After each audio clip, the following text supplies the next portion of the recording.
வணக்க மகளே, மீண்டும் உங்களை சந்திப்பதில் பெருமகிழ்ச்சி. பூக்கி, அஜய் திஷான், ஆர்கே தனுஷா, பாண்டியராஜன், சுனில் மற்றும் பலர் நடிச்சு விஜய் ஆண்டனி அவர்களின் தயாரிப்பு மற்றும் இசையில கணேஷ் சந்திரா இந்த படத்தை இயக்கியிருக்காங்க. இந்த படத்தோட ஒன்லைன் என்னன்னு பாத்தீங்க அப்படின்னா, ஹீரோ ஹீரோயின் ரெண்டு பேருமே வந்துட்டு 6 வருஷமா காதலிச்சிட்டு இருக்காங்க. சடனா ஒரு நாள் அவங்களுக்குள்ள சண்டை வந்து அந்த சண்டை ரோட்ல இறங்கி பிரச்சனை ஆகிற அளவுக்கு போகுது. அப்போ அந்த சண்டையை வீடியோ எடுத்து சோஷியல் மீடியா ஃபுல்லா எல்லாரும் பதிவிட்டுறதுனால அவங்க நிரந்தரமா பிரியற மாதிரி தருணம் வந்துருது. ஸோ அந்த பிரிவை, அந்த பிரேக்கப்பை அவங்க எவ்வளவு தூரத்துக்கு ஹேண்டில் பண்ணி ஓவர் கம் பண்ண முயற்சி பண்றாங்க. அதுக்காக பல விஷயங்கள் செய்யறாங்க. கடைசியில் அவங்க ஓவர் கம் பண்ணாங்களா இல்லையா?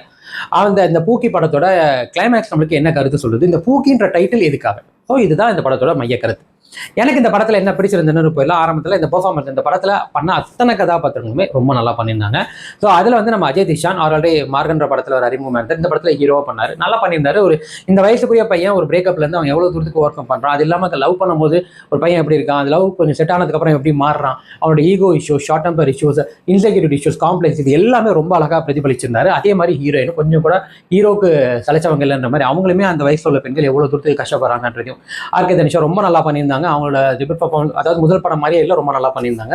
அதுக்கடுத்து நம்ம பாண்டியராஜன் சார் படம் முழுக்க அங்கங்க வந்தாலும் கிளைமேக்ஸ்க்கு முன்னாடி வர ஒரு சீன், ஒரு எமோஷனல் சீன் கம்ப்ளீட்டா அவர் எக்ஸ்பிளைன் பண்ணிட்டு போயிட்டாருன்னு சொல்லணும். அப்படிப்பட்ட ஒரு பிரமாதமான நடிப்பு.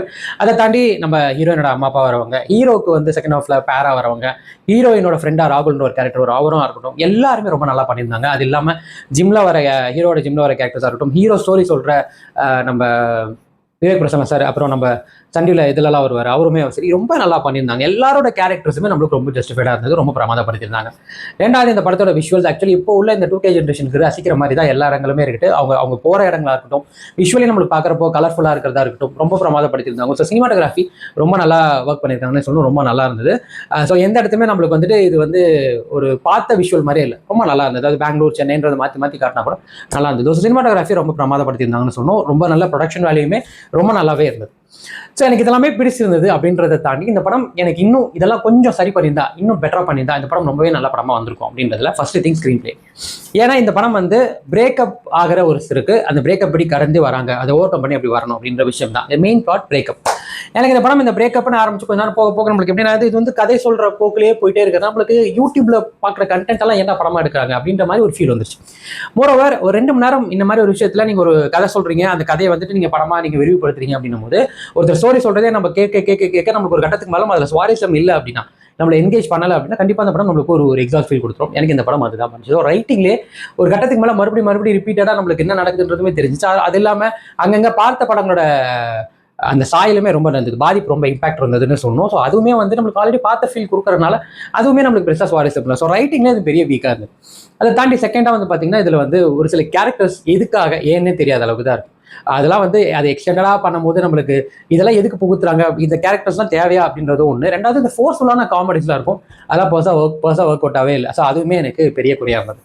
மூணாவது, நீங்க நம்ப மாட்டீங்க, இந்த படத்துல விஜய் ஆண்டனி சார் மியூசிக் பண்ணியிருக்காரு. அப்பா வா, விஜய் ஆண்டனி சார் மியூசிக் எப்படிப்பட்ட ஒரு எதிர்பார்ப்பு இருந்தது. ஆனா மனுஷன், நிஜமாவே சொல்றேன், அவர் தான் மியூசிக் பண்ணாரான்றது 3 நிமிஷத்துக்கு ஒரு வாட்டி பாட்டு. அதாவது இந்த படத்துல மோஸ்ட் இரிட்டேட்டிங் விஷயம் என்னன்னா, படம் பார்க்க வந்திருக்குமா, விஜய் ஆண்டனி சார் கான்சர்ட் கேட்க வந்திருக்குமான்றதான் நம்மளுக்கு தோணுச்சு. ஏன்னா 3 நிமிஷத்துக்கு ஒரு வாட்டி ஒரு பாட்டு, ஒரு 5 நிமிஷத்துக்கு ஒரு வாட்டி பாட்டு, அதுவும் லிரிக்ஸ் எல்லாம் தெய்வங்களா, யாருப்பா அந்த லிரிக் ரைட்டர்? நிஜமா விஜய் ஆண்டனி சார் பேச மோட்டிவேஷன் பேச்செல்லாம் எடுத்துட்டு வந்து லிரிக்ஸ் எழுதி வச்சிருக்காங்க. அது இல்லாமல் இந்த யூடியூப்ல இந்த இன்ஸ்டாலெல்லாம் பேசி சில பேர்லாம் கண்டென்ட் போடுவாங்களா, அவனுங்களெல்லாம் வந்து எழுத வச்சிருப்பாங்க போல. அந்த விதியம்லாம் எனக்கு அப்படியே அப்பா அப்படின்ற மாதிரி இருந்தது. அந்த பாட்டு வரிகள்லாம் சம்மந்தமே இல்லாமல் இஷ்டத்துக்கு, ஒரு ஸ்டுடி கிடையாது, ஒரு எதுக்கு 3 கிடையாது, ஒரு புரிதல் கிடையாது, அப்படியே இஷ்டத்துக்கு வாங்கி எடுத்து வச்ச மாதிரி லிரிக்ஸ். அதுக்கு நம்மால் வந்துட்டு என்னத்தையோ போட்டு இசை கோர்வு பண்ணி ஒரு மியூசிக்னு போட்டு வச்சார். சீரியஸ்லி விஜய் ஆண்டனி சார் மியூசிக்ன்றது ஒரு பெரிய டிசப்பாயின்மெண்ட், பெரிய ஹார்ட் பிரேக்கிங் சொல்லணும். இந்த படத்துக்கு ஒரு மிகப்பெரிய ஒரு திருஷ்டி போட்டு வந்து இசை தான். அவ்வளோ ஃபர்ஸ்ட் ஒரு பாட்டு கூட நல்லா இல்லை, இவ்வளோ ஃபர்ஸ்ட் விஜய் ஆண்டனி சார் தான் உண்மையிலே பண்ணாரான்றது எனக்கு இன்னுமே கேள்விக்குறிதான் அப்படி இருந்து. அதுவும் இல்லாமல் இதில் 2 கேரக்டர்ஸ் வரும். ஒன்று வந்து இந்த சைக்காட்டிஸ்டாக ஒருத்தவங்க வருவாங்க, அது எங்கேருந்து பிடிச்சாங்கன்னே தெரியல. எல்லாத்துக்கும் அது என்ன பர்ஃபார்மன்ஸ், அது என்ன ரியாக்ஷன், அது இது பத்தாதுன்னு நம்ம ராமு ஜோக் சொல்லிட்டு இருந்தாலும் ஒரு மளிகை கடை தாத்தா, அவரை தூக்கிட்டு வந்து போட்டு அவர் வாயால சில இதெல்லாம், ஒரு பக்கம் வாட்டர் மிலன் ஸ்டாரை போட்டு கொடுறாங்கன்னா, ஒரு பக்கம் இவங்களை புதுசாக இவரை கொண்டு வந்து உள்ள விட்டு ஏன் அப்படி படுத்துறீங்க? எவ்வளோ டேலண்டட் இருக்காங்க, அவங்க ஆளுக்கெல்லாம் கூப்பிட்டு வராமல் உங்களுக்கு ஒரு ப்ராப்ளம், அதெல்லாம் அங்கேயே பார்க்க முடியாமல் இரிட்டேட் ஆன ஒரு கேரக்டர், அதை தூக்கிட்டு வந்து படத்தில் போட்டு அதுக்கு ஒரு வாய்ப்பு தரேன்னு சொல்லி அந்த ஆள் அங்கங்கே பேச விட்டு, மோஸ்ட் இரிட்டேட்டிங் கேரக்டர்ஸ் அந்த 2 மோஸ்ட் இரிட்டேட்டிங் அந்த மாதிரி இருந்தது. சரி, எனக்கு இது எல்லாமே எனக்கு வந்து லிட்டரலி கடைசியில் கிளைமேக்ஸ் என்னவா இருக்க போது நம்மளுக்கு நல்லாவே பச்சா தெரிஞ்சே போச்சு. அதை செகண்ட் ஹாஃப் வரும்போதே இப்படி முடிச்சு விட்றீங்க அப்படின்றது கிளீனாக தெரிஞ்சது. அதை கொண்டு போய் அவ்வளோ எக்ஸ்டெண்ட் பண்ணி இழுத்து அப்படியே படப்பட ஒண்ணுமே இல்லை.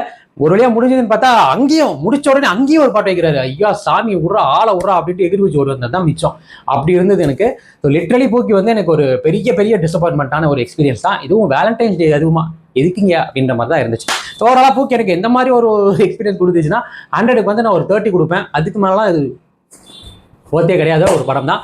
உங்களை மீண்டும் அடுத்த வாரம் நல்ல திரைப்படம் நல்ல விமர்சனம் வேற ஒரு முறை சந்திக்கிறேன். விஜய் கிராதக நிதிரமஷோ ஃப்ரீலேருந்து போச்சு.